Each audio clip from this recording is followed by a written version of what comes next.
ज्यादा लंबा टाइम होता है तो ज्यादा प्रश्न इकट्ठे हो जाते हैं।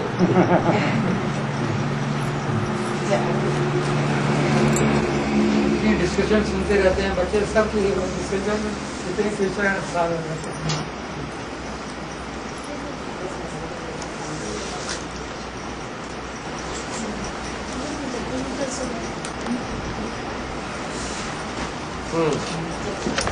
भारत में हिंदुओं ने 24 अवतार दिखा दिए हैं, उस एक की यात्रा 24 तरीके से पाठ पे रहते हुए दिखा दिया है। तो वो 24 अवतार 24 तरीके से 12 सूर्यवंशी और 12 चंद्रवंशी। पूरी दुनिया के मनुष्य आत्माएं हैं, उनको कितनी राशियों में बांटा गया है? 12 राशियों में बांटा गया। तो चाहे कोई भी धर्म की आत्मा क्यों न हो, हर धर्म में से चुनी हुई श्रेष्ठ चुनिंदा आत्माओं का 12 का ग्रुप तैयार हुआ है। हर धर्म की श्रेष्ठ चुनी हुई आत्माओं के 12 के ग्रुप को माला में पिरोया गया। उनमें 2 ग्रुप ऐसे हैं जो मनुष्य गुरुओं से प्रभावित उतना नहीं होते। जब भगवान आता है तब खास कर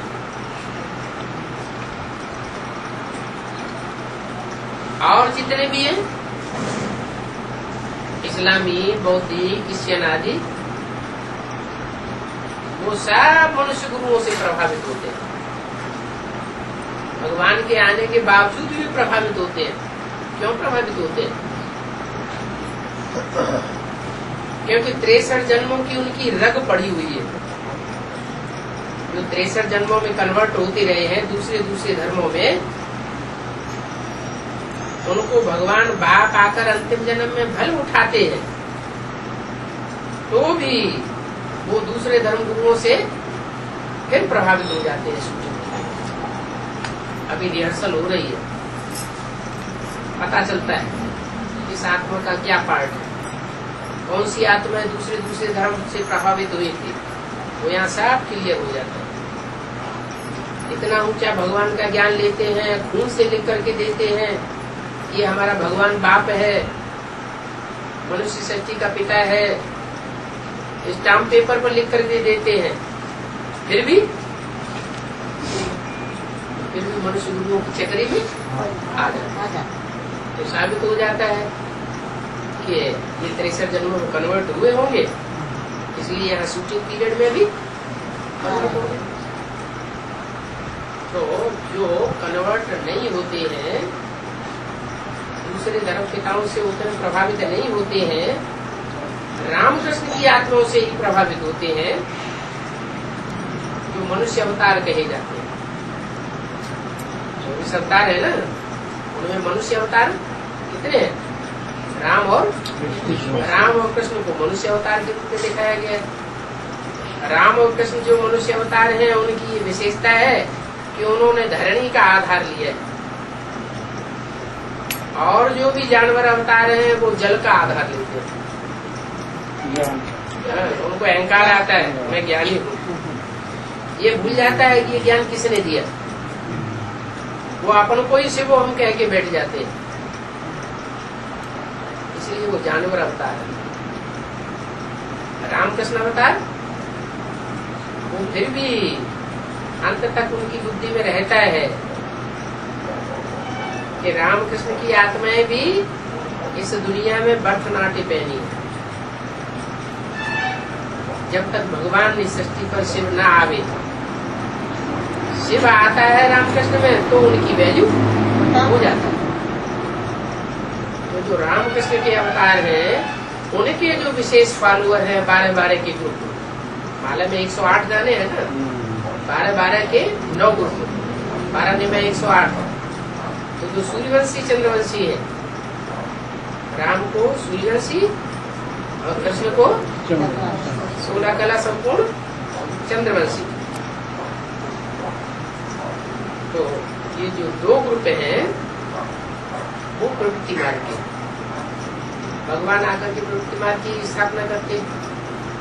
देवी देवता सनातन धर्म में प्रवृत्ति मार्ग की पैदाइश होती है, और वो पैदाइश ऐसी होती है जो 21 जन्म तक स्थायी रहती है। वो उनका प्यार पलटने वाला नहीं है, 21 जन्म तक स्थायी रहने वाला प्यार है। ऐसा फाउंडेशन जो जमाते हैं वो आत्माएं 24 है। सूर्यवंश और चंद्रवंश की सरपरस्त मुखिया, उन 24 में 2 तो ऐसे हैं, सूर्य राम वाली आत्मा और कृष्ण चंद्रमा वाली आत्मा। चंद्रमा वाली आत्मा प्रभावित होती है सूर्य से, लेकिन और धर्म गुरुओं से उतनी प्रभावित नहीं होती। और सूर्य वाली आत्मा किसी से प्रभावित होने वाली नहीं। भले अंतिम जन्म में जाकर के नास्तिक बन जाएगी, लेकिन किसी देहधारी धर्म गुरु के प्रभाव में आने वाली।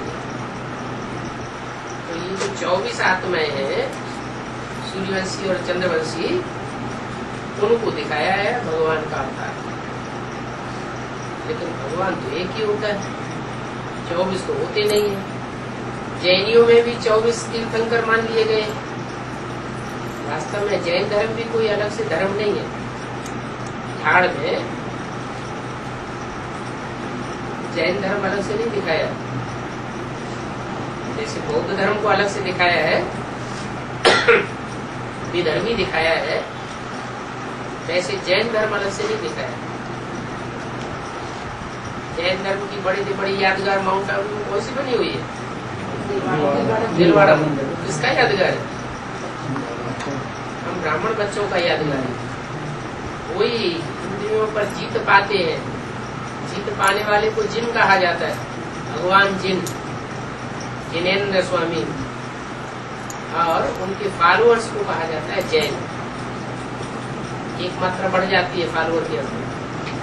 जैसे ब्रह्मा के फॉलोअर ब्राह्मण, विष्णु के फॉलोअर वैष्णव, शिव के फॉलोअर शैव, ऐसे ही जिन के फॉलोअर जैन कहे जाते हैं। अलग से धर्म नहीं है। जैन धर्म वास्तव में हमारा ही यादगार है, इंद्रियों को जीतने वालों का, जिन्होंने पुरुषार्थ किया है इंद्रियों को कंट्रोल करने का। तो जो 12 अवतार है वो नंबरवार उनसे मान लिए गए। 2 पार्टों के बीच में साबुत बचा न कोई। इसमें जब दोनों पार्ट अपनी दूरी पर तेजी से घूमने लगते हैं तो सब अनिश्चय में आ जाते हैं। तो इसका यावा पृथ्वी वेदों में नाम दिया है आकाश और पृथ्वी। पृथ्वी है माता और द्युलोक है पिता। वास्तव में वो तो जड़ चीज है चैतन्य आत्माओं की बात। इस सृष्टि की 2 आत्माएं विशेष है जो हीरो हीरोइन के रूप में पार्ट बजाती है। सारी सृष्टि की माता पिता है, एक राम की आत्मा और एक कृष्ण की आत्मा। कृष्ण की जो आत्मा है वो चंद्रमा का पार्ट बजाती है। चंद्रमा पृथ्वी का अंश है। जैसे माँ से बच्चा पैदा होता है तो पिता का अंश ज्यादा आता है या माता का अंश ज्यादा आता है बच्चे में?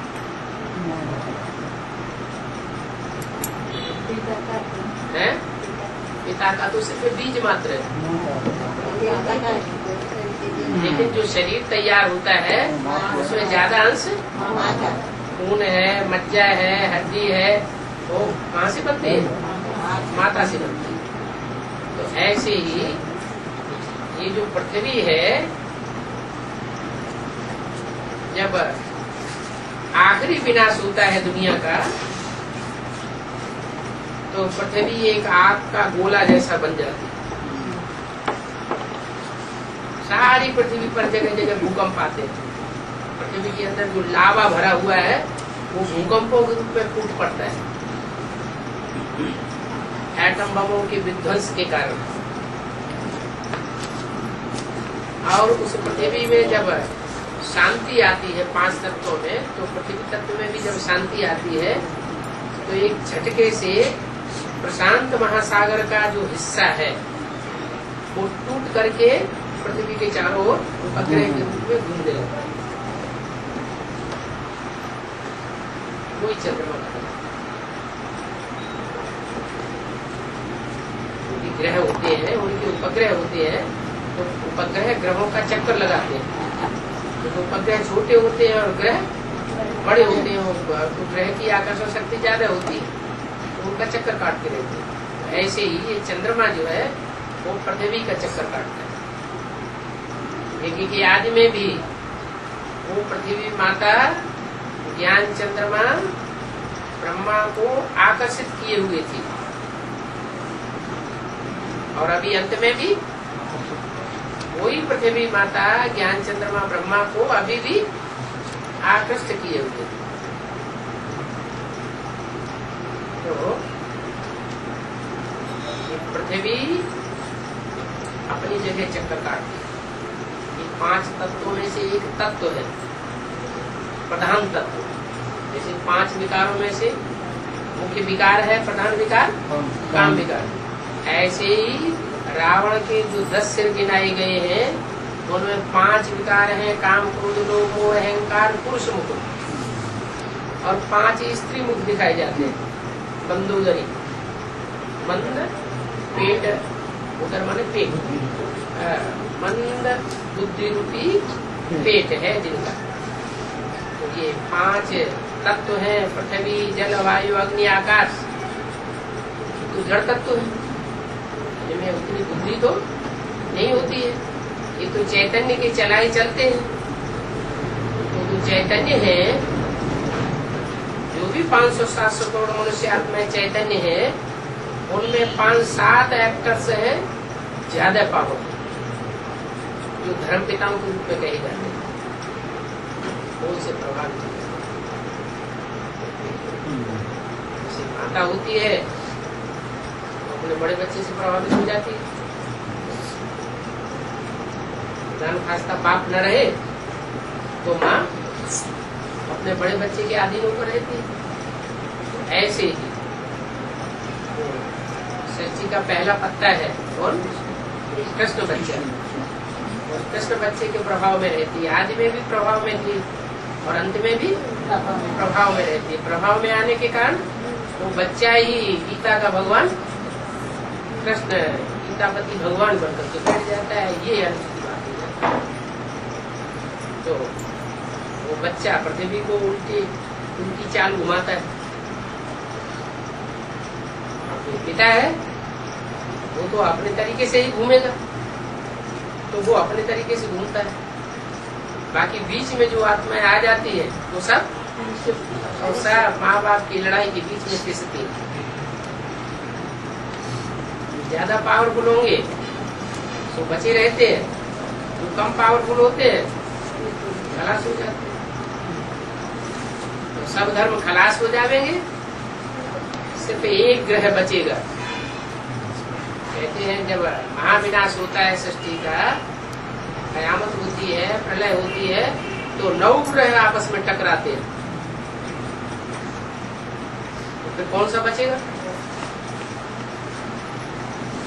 9 ग्रह टकराएंगे तो बचेगा कौन सा?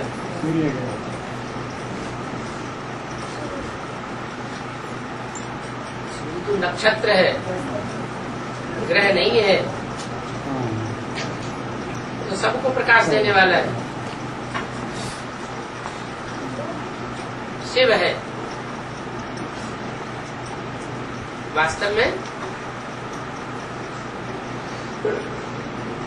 9 लाख सितारों को भी रोशनी देने वाला सूर्य है, चंद्रमा को भी रोशनी देने वाला सूर्य है, पृथ्वी को भी रोशनी देने वाला सूर्य है।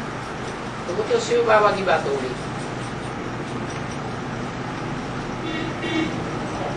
वास्तव में जो 9 ग्रहों में सबसे बड़ा ग्रह है बृहस्पति,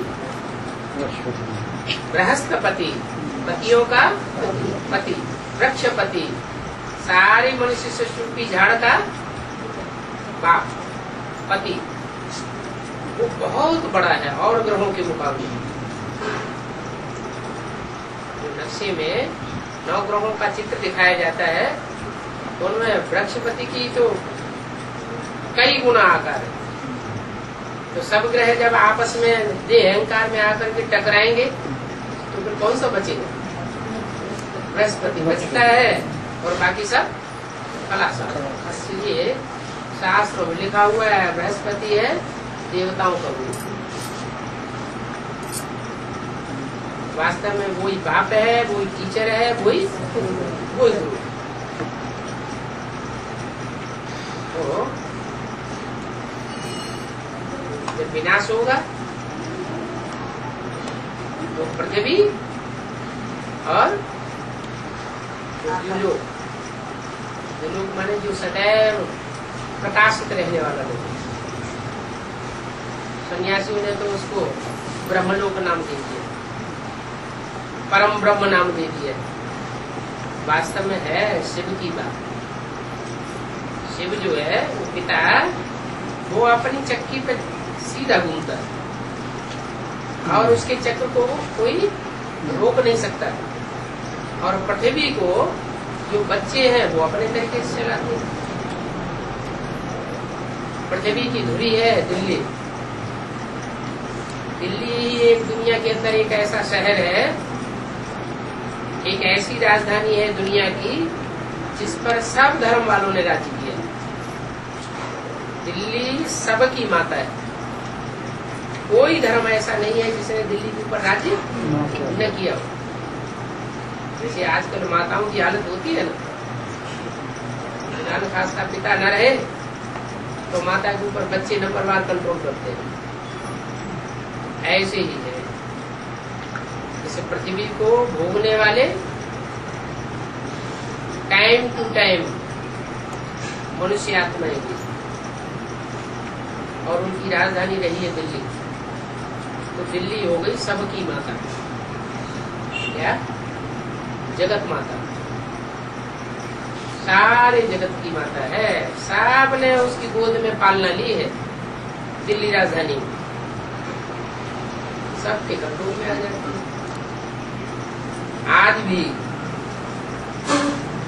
दिल्ली है तो स्वदेश की राजधानी, लेकिन सबसे जास्ती प्रभावित किससे है? विदेशों से सबसे जास्ती प्रभावित दिल्ली है।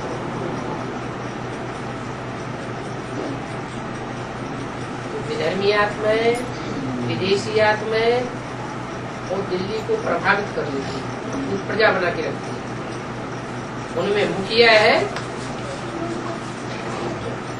स्वदेशी आत्मा, ब्रह्मा की। जैसी है कि आदि में ब्रह्मा की सोच सब विधर्मियों से प्रभावित हो गई थी। सिर्फ सूर्यवंशी चले गए और बाकी सब दूसरे वंश के साथ यज्ञ में रह गए। आज भी है ऐसे ही। एडवांस पार्टी में सूर्यवंशी आत्माएं एक तरफ हो जाती थी जब राजधानी स्थापन होने की बात आती है, और बाकी सब दूसरे वंश की आत्माएं ब्रह्मा की तरफ, और ब्रह्मा का जो आधार है जगदम्बा दिल्ली, उसकी तरफ आकर्षित हो जाती है। ज्ञान होता है बुद्धि में, इसलिए ज्ञान नहीं होता है, लेकिन ज्ञान होने के बावजूद भी न चाहते हुए फिर भी उधर आकर्षित हो जाते। तो रिजल्ट क्या निकलता है? अंत में जो राजधानी प्रत्यक्ष होती है संसार के सामने सूर्यवंशियों की, उसमें और धर्म वाली आत्माएं सब मात खा जाती है और सूर्यवंश के थोड़े से बच्चे बचते, छोटी राजधानी हो जाती है। बाद में उसका विस्तार होता है। इसलिए बोला है कि ये माता पिता का चक्र ऐसा है दो पार्टन के बीच में साबुत बचाना साबुत बचाना साबुत बचाना कोई तो सूर्यवंशी कैसे बच गए? धूली का सारा सूर्य के बच्चे वो 8 फरिश्ते ऐसे हैं जो खुदा का तख्त उठाते हैं, सबसे जास्ती सेवा करते हैं, इसलिए बाप उनकी सेवा करते हैं, उनको सुरक्षा देते हैं।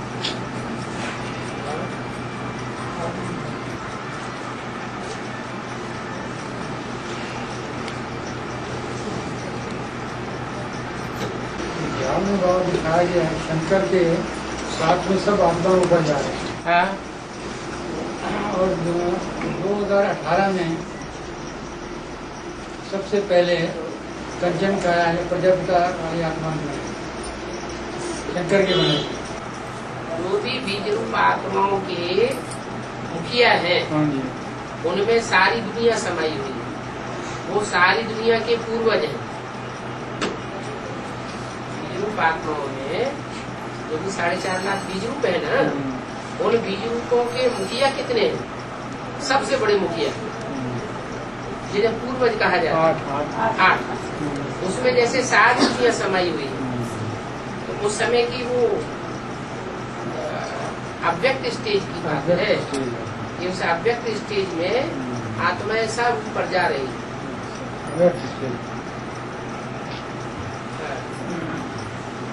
एक होता है शरीर रहते रहते ऊंची स्टेज में जाना, और एक होता है शरीर छोड़ करके ऊपर जाना। तो शरीर छोड़ करके तो सब जावेंगे तब जब आखिरी विनाश होगा। क्या? जब हजरत रहे न मूसा, न इस्लामी रहेंगे न क्रिश्चियन रहेंगे, दूसरे धर्म के कोई भी इस सृष्टि पर रहेंगे ही नहीं, सिर्फ सूर्यवंशी रहेंगे। तब आखिर विनाश होगा, तब अपना अपना शरीर छोड़ करके सब जाएंगे। लेकिन उससे पहले जो श्रेष्ठ थे श्रेष्ठ आत्मा है वो बुद्धि योग से जाएंगे, और बाप उनको नैनों पर बिठा कर ले जाते हैं। बाबा मुरली में कहते हैं कि जो अपने एडवांस पार्टी की बीज आत्माएं है ना, वो शंकर ने विनाश होगा उस समय कहते हैं ना शरीर ये पुराना शरीर छोड़ देंगे, तो विनाश के पहले ही अपने खुद यहाँ की जो बीज आत्माएं वो जो है वो शरीर छोड़ देंगी कि उस समय उन लोग को कुछ ये नहीं होगा। बीज रूप आत्माएं वो भी एक कैटेगरी की थोड़ी ही है, उनमें भी 9 कैटेगरी के ब्राह्मण हैं, इसलिए 9 पुरियां ब्राह्मणों की मानी जाती है। जो सबसे श्रेष्ठ थे श्रेष्ठ पुरी है वो सूर्यवंशियों की है। क्या?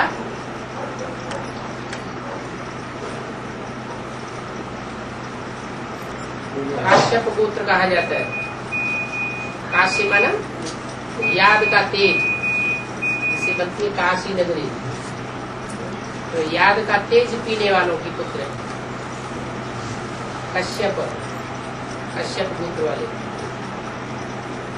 वो श्रेष्ठ आत्मा है, वो बुद्धि योग से ऊपर जाने वाली है। और बाकी सब चंद्रवंश से लेकर के इस्लामी बौद्धी क्रिश्चियन ये सब इनको शरीर छोड़ना पड़ेगा, क्योंकि इनका छिलका जल्दी नहीं उतरता देहभान का।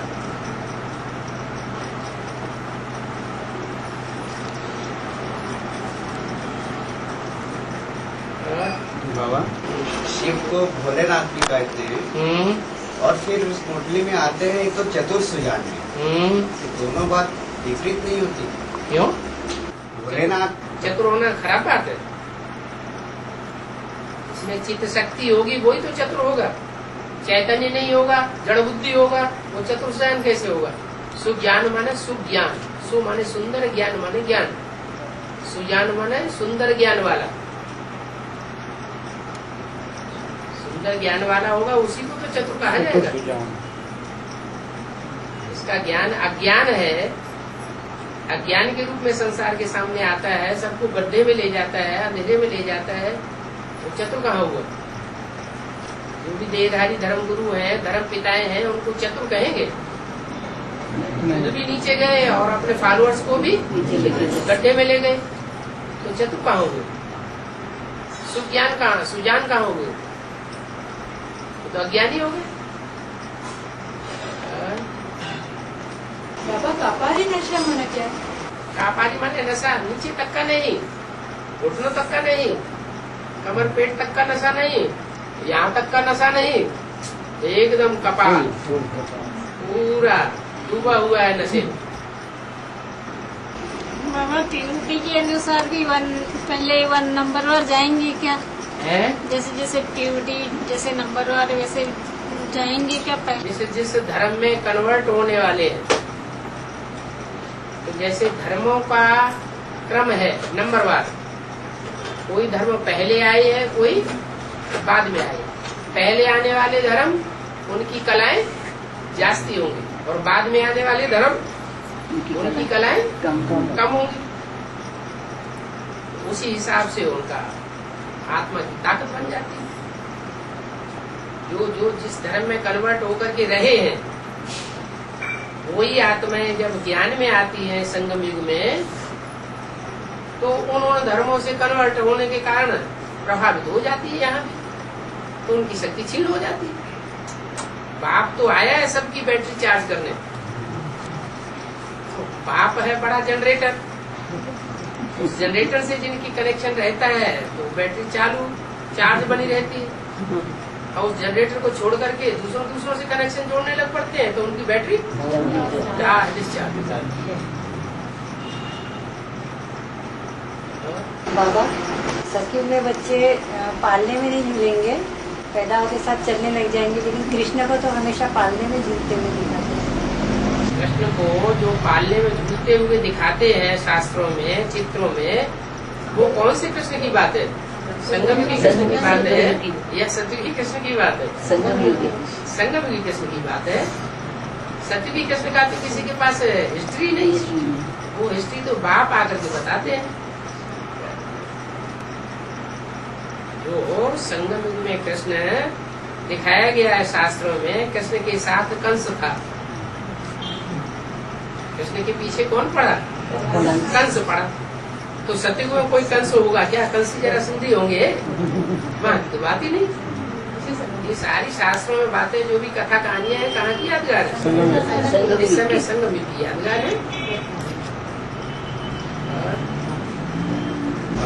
कुंडली में कहा गया जब अपकारियों पर भी उपकार करो है? और निंदा करने वाले जो होए हमारे मित्र होए। लेकिन कभी कभी हम एडवांस वाले ऐसा नहीं लगता है कि हम भी जाने अनजाने में एडवांस पार्टी में एक धर्म की आत्माएं हैं या सब धर्मों की आत्माएं? सब धर्मों की है। तो जब दूसरे धर्म से प्रभावित होने वाली आत्माएं हैं, दूसरे धर्मों का छिलका चढ़ा हुआ है जिनके ऊपर, तो वो अपकारियों के ऊपर अपकार ही करेंगी या उपकार करेंगी? क्या करेंगे? है तो सब एडवांस, लेकिन नंबरवार एडवांस है।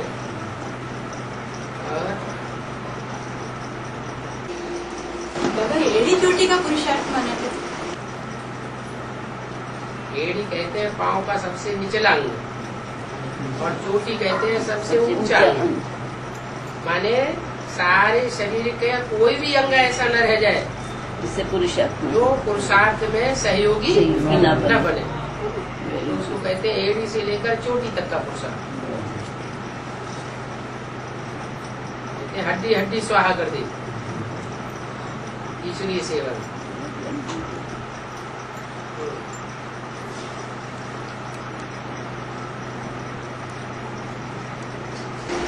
बाबा हम ये शरीर छोड़ के अगले जन्म में क्या होंगे? इस प्रकार का तो साक्षात्कार होगा।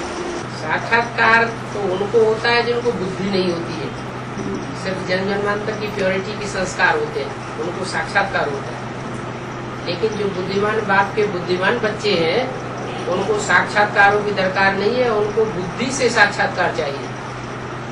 बुद्धि से यहाँ फैसला होना चाहिए कि हमारी आत्मा 84 जन्मों में क्या क्या पाठ में जाएगी, वो यहाँ पता लगना चाहिए ज्ञान के आधार पर।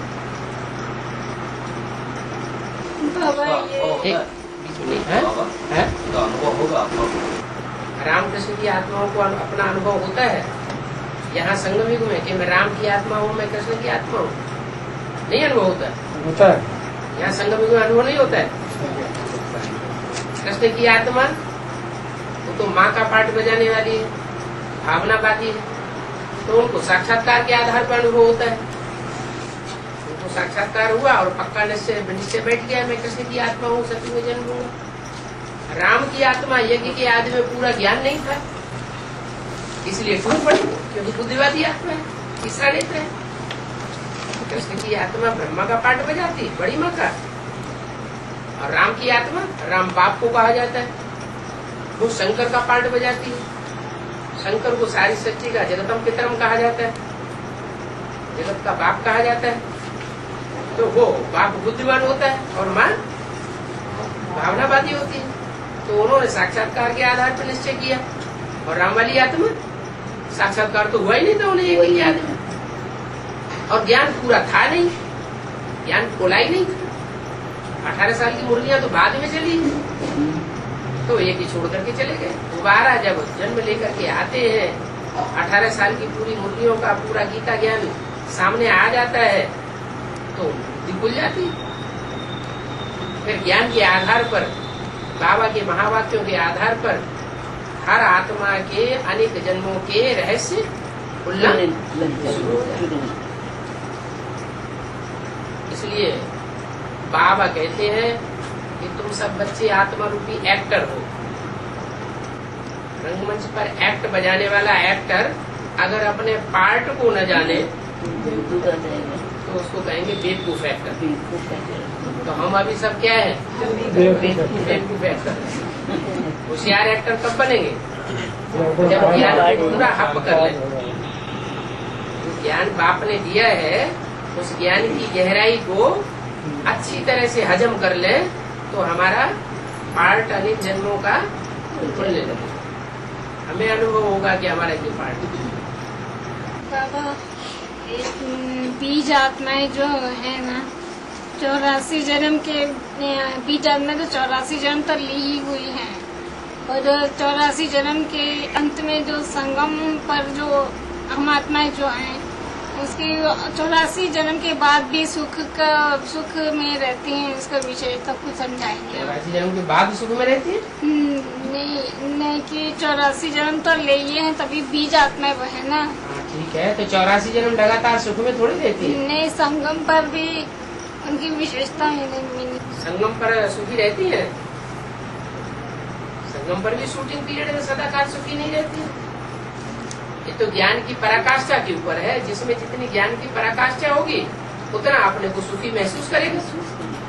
ज्ञान की पराकाष्ठा नहीं है तो कोई थोड़ा सा महिमा नहीं करेगा, हमारी ग्लानि कर देगा, तो भी दुखी हो जाएंगे।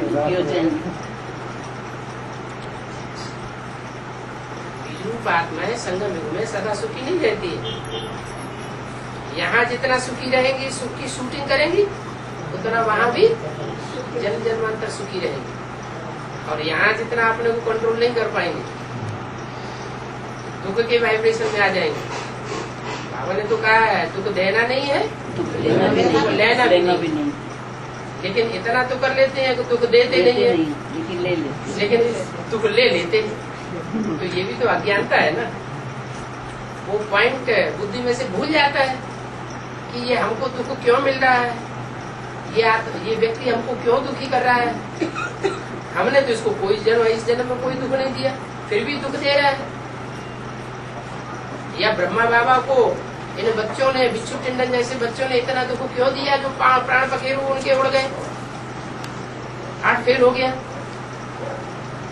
तो दुखी हो जाते कि ब्रह्मा ही बाबा को नहीं छोड़ा तो हमको कैसे छोड़ेंगे। तो उसमें ज्ञान का पॉइंट आता है। जिनकी बुद्धि में वो ज्ञान का पॉइंट आएगा तो वो तो प्रसन्न रहेंगे। जो हुआ सो ड्रामा प्लान अनुसार ठीक हुआ। अन्नपूर्णा माता ने शंकर को भिक्षा दी। अन्नपूर्णा माता, अन्नपूर्णा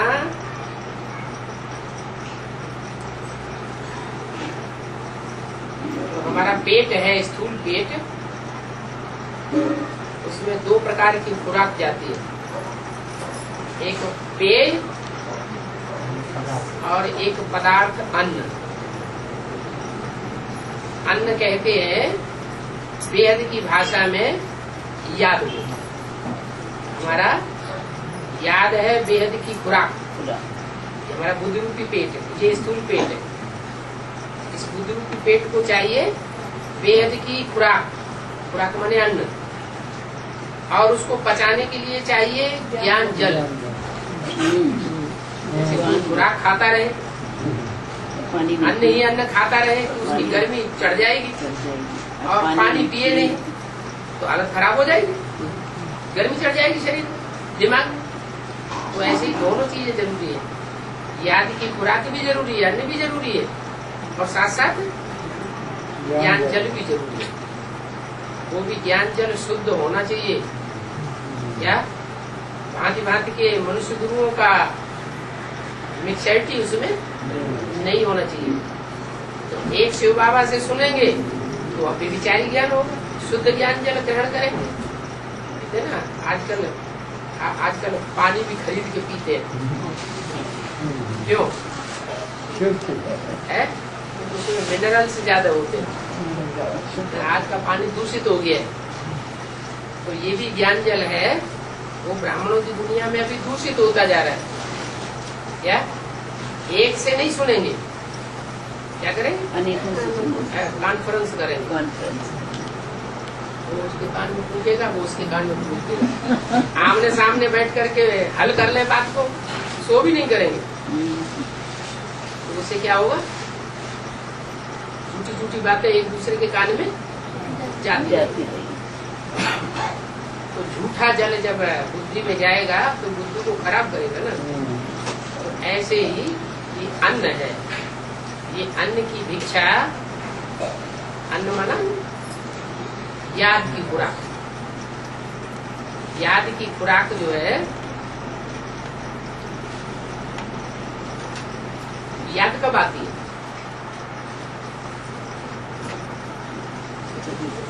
किसी से लगाओ, किसी से किसी को प्राप्ति होती है तो याद आती है। प्राप्ति नहीं होगी, सुख की प्राप्ति होगी नहीं तो याद नहीं आएगी।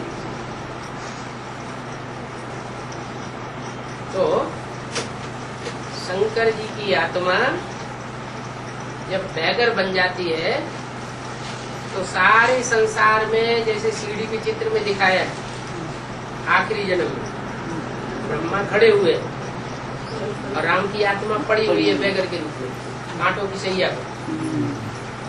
2 विदेशी उसको भीख दे रहे हैं, प्यार तो दे रहे हैं, लेकिन प्यार सच्चा प्यार, मन में राम बगल में छुरी, ऐसा प्यार है। तो प्यार की प्यास में वो बैगर भटकता है। तो कहीं कोई एक आत्मा ऐसी निकलती है जो उसको स्नेह का प्यार देती, और वो भी दूसरों के खुश करने पर, अपनी ताकत से नहीं, दूसरी आत्माएं पुश करती है तो तैयार हो जाती है कि हाँ वो भिक्षा देनी चाहिए। तो याद की प्यार की भिक्षा मिल जाती है। किससे मिलती है? अन्नपूर्णा से। पहले कदम बढ़ाता है उसका भाग्य ज्यादा बन जाता है, जो बाद में कदम बढ़ाते हैं उनका भाग्य उतना नहीं बनता। यज्ञ के आदि में भी 400-500 कन्याएं सरेंडर हुई थी, 400-500 नहीं, 300-400। तो कोई ने तो पहले कदम बढ़ाया होगा, किसने बढ़ाया? नहीं, एक भंगी निकली सत्संग में। वो आते ही पूरी पब्लिक के बीच में ही बाबा वो गले लग जाती, और हटती नहीं थी, घर ही नहीं वापस जाती, वहीं रह जाती। माने जैसे उसने अपने तन मन को पूरा बाबा के लिए सरेंडर कर दिया, अर्पण कर दिया, लेकिन फिर टिक नहीं सकी। उसके घर वाले आए और जबरदस्ती उसको खींच ले गए। अगर वो टिकी रहती तो वो जगदम्बा बन जाता। जैसे आदि में हुआ वैसे ही अंत में होता है। तो भिक्षा तो दी, लेकिन भिक्षा कायम रखना क्या? तो कोई अंत तक कायम रखते हैं और कोई बीच में तिरक जाते हैं। वो भंगिन तो शुरुआत में आई और शुरुआत में तिरक गई, इसलिए उसका उतना भाग्य नहीं बनता। लेकिन जो यज्ञ में आदि में माता निकली थी, उसने फिर भी लंबे समय तक साथ दिया, बाद में से भी छोड़ दिया। वही माता दोबारा फिर यज्ञ में आती है, यज्ञ में आती है और जगत पिता की प्रत्यक्षता होती है, उसके साथ ही साथ जगत माता की भी प्रत्यक्षता हो जाती है। वो लंबे समय तक साथ निभाती है, हालांकि माया किसी को छोड़ती है। माया तो अंत तक भी नहीं छोड़ेगी, वो कहते हैं ना बाबा, माया अंत तक भी नहीं छोड़ेगी। अंत तक नहीं छोड़ेगी, तभी तो दिखाते हैं जगन्नाथ की दोनों भुजाएं ठीक टूटी हुई है।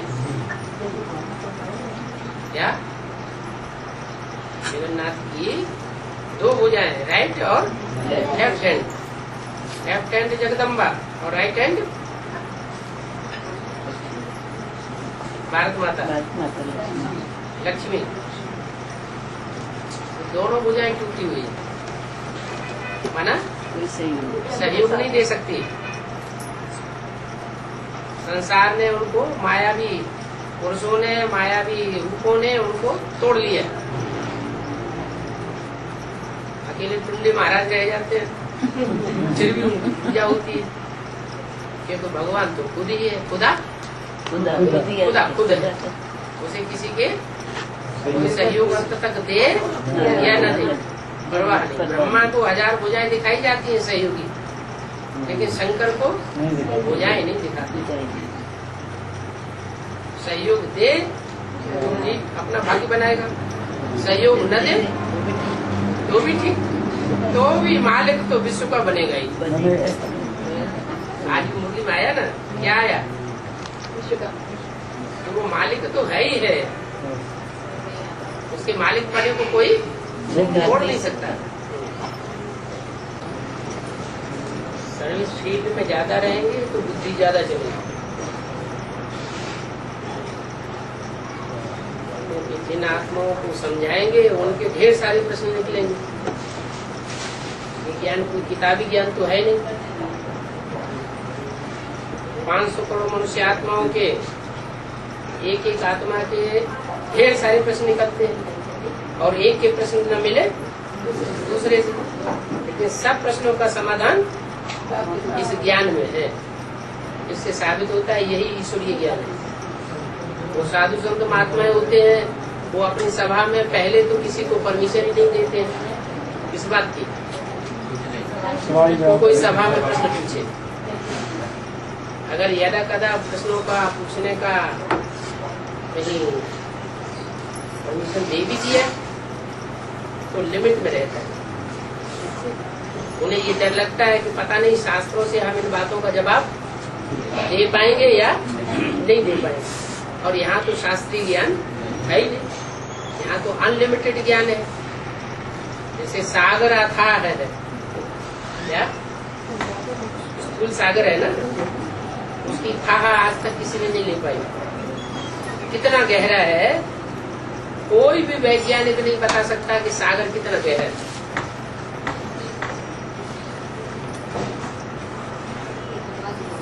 अच्छा ठीक है, ठीक है, लेकिन समझ में नहीं आएगा ये बनवा देने से है। इसमें शंकर जी का चित्र दिखाया है, लेकिन बहुत छोटा दिखा दिया। ऐसा दिखाई पड़ता है जैसे सांप बैठा हुआ हो।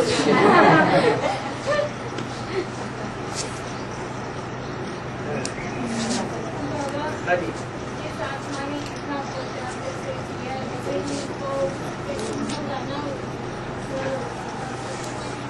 पुरुषार्थ का भी साक्षात्कार होगा। तुमने इतना पुरुषार्थ किया, तुमने इतना पुरुषार्थ किया है, भगवान पुरुषार्थ का साक्षात्कार भी होगा। पापों का भी साक्षात्कार होगा कि ज्ञान में आने के बाद तुमने इतने इतने पाप किए, 100 गुना पूजा चढ़ाया। बाबा हाँ जी, जिस आत्मा ने जितना पुरुषार्थ जैसे किया है वैसे ही उसको प्रत्यक्ष होगा ना सत्युग में भी। पुरुषार्थ का भी साक्षात्कार होगा। तुमने इतना पुरुषार्थ किया, तुमने इतना पुरुषार्थ किया। नंबर 1 आत्मा है, नंबर 1 भगवान पुरुषार्थ का साक्षात्कार भी होगा। पापों का भी साक्षात्कार होगा कि ज्ञान में आने के बाद तुमने इतने इतने पाप किए, 100 गुना पूजा चढ़ाया।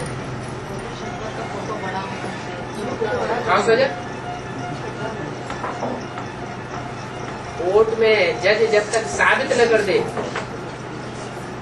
प्रूफ को प्रमाण के द्वारा, तब तक दंड नहीं दिया जाता।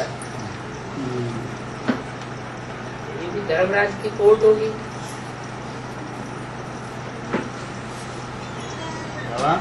बच्चे जो निश्चय और अनिश्चय में बार बार आते जाते हैं, हाँ जी, इसमें बच्चों के साथ साथ बाबा का भी तो हाथ है कुछ। निश्चय अनिश्चय में लाने का बाबा ने ऐसे ड्रामा बनाते हैं। बाबा बनाता है ड्रामा, बच्चे बनाते हैं, लेकिन बाबा का भी तो कुछ हाथ है ऐसे। बाबा ड्रामा बनाता है। बच्चे जो करते हैं वो ड्रामा बन जाते हैं। बच्चे जो करेंगे, अच्छा करेंगे तो अच्छा ड्रामा बनेगा, बुरा करेंगे, श्रीमत के बरखिलाफ करेंगे तो बुरा ड्रामा बनेगा। जैसे बेसिक में अच्छे अच्छे बच्चे भी हैं, उन लोग उसमें इतना निश्चय है कि इसमें समझ नहीं पाते हैं। तो किसके ऊपर निश्चय है उनको?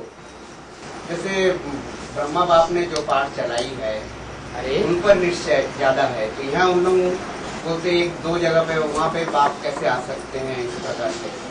नहीं, बाबा का भी है, लेकिन निश्चय किसके ऊपर है? मरे हुए के ऊपर निश्चय है या जिंदा के ऊपर निश्चय है? उनको ये तो बुद्धि में नहीं आते हैं।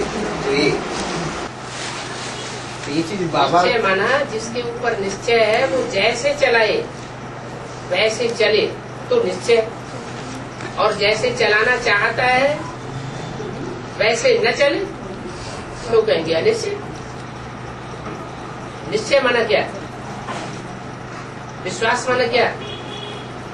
निश्चय, विश्वास, श्रद्धा, इसका मतलब क्या है?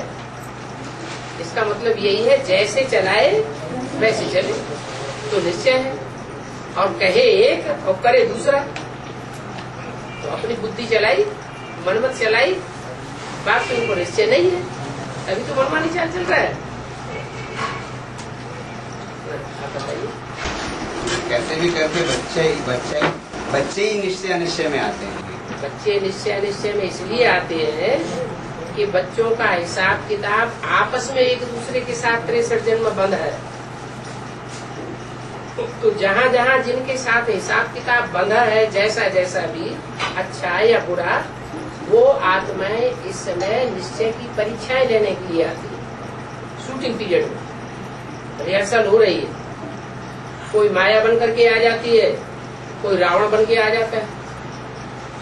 रावण बन के आता है, सीता को हरण कर लेता है, बुद्धि खराब कर देता है। माया रूपी स्त्री बन करके आती है तो पुरुष की बुद्धि खराब कर देती है। पदार्थों के रूप में माया आती है। हिसाब किताब तो बच्चों का है आपस में। बाप तो अच्छा ही करता है, बुरा करता है? बाप का तो मूल नाम एक ही है, शिव। वो तो हर बात में कल्याणकारी है। बाप का इसमें कोई हिस्सा नहीं है अनिश्चय पैदा करने में। अनिश्चय माया पैदा करती है या बाप पैदा करता है? माया। बाप तो ज्ञान सुनाता है, माया अज्ञान में लाती है। बाप कहता है बच्चे मैं आया हुआ हूँ, है, और माया कर क्या कर देती है? बाप कैसे आ सकता है? ये हो ही नहीं सकता, बाप आया हुआ।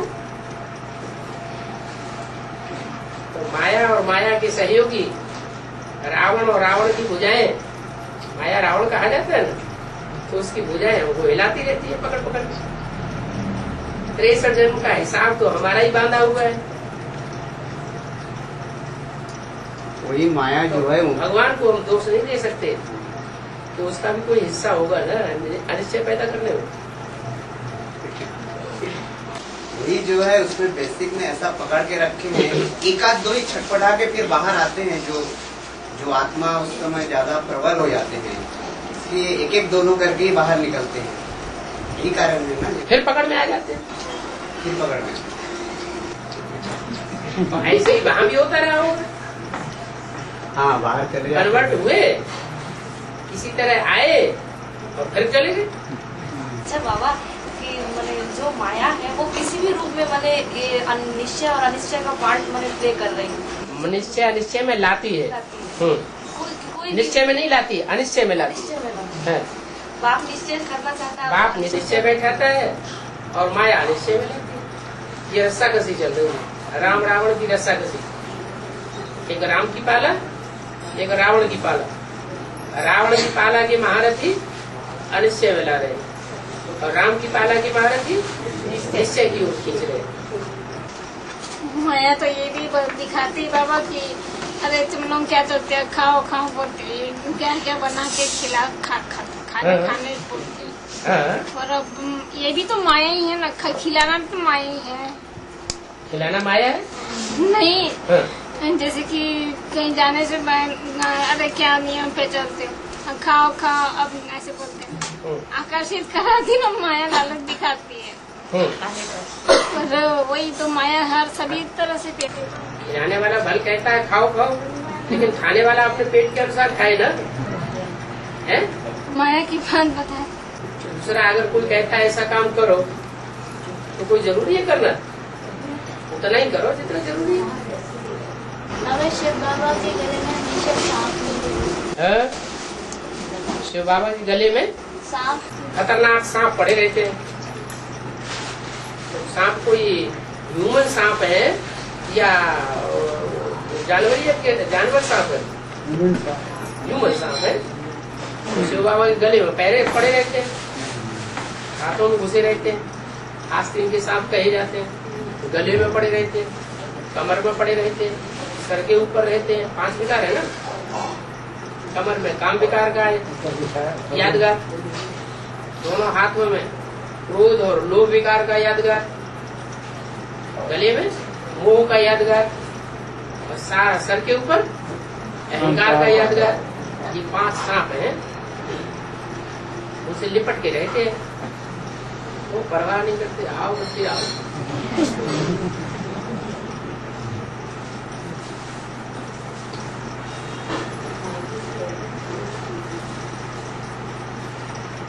एक आदमी को सांप छू जाए तो झटक के भागे तो अरे बाप रे, तो मर जाएंगे। यही तो प्रवृत्ति मार्ग की यादगार है। प्रवृत्ति मार्ग का सबसे बड़ा निर्वहन करने वाला शंकर को दिखाते हैं। कोई कैसा भी बच्चा है, गले का हार है,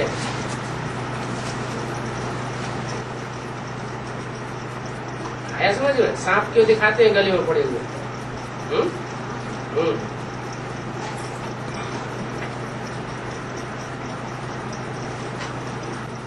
नहीं बोले बंद।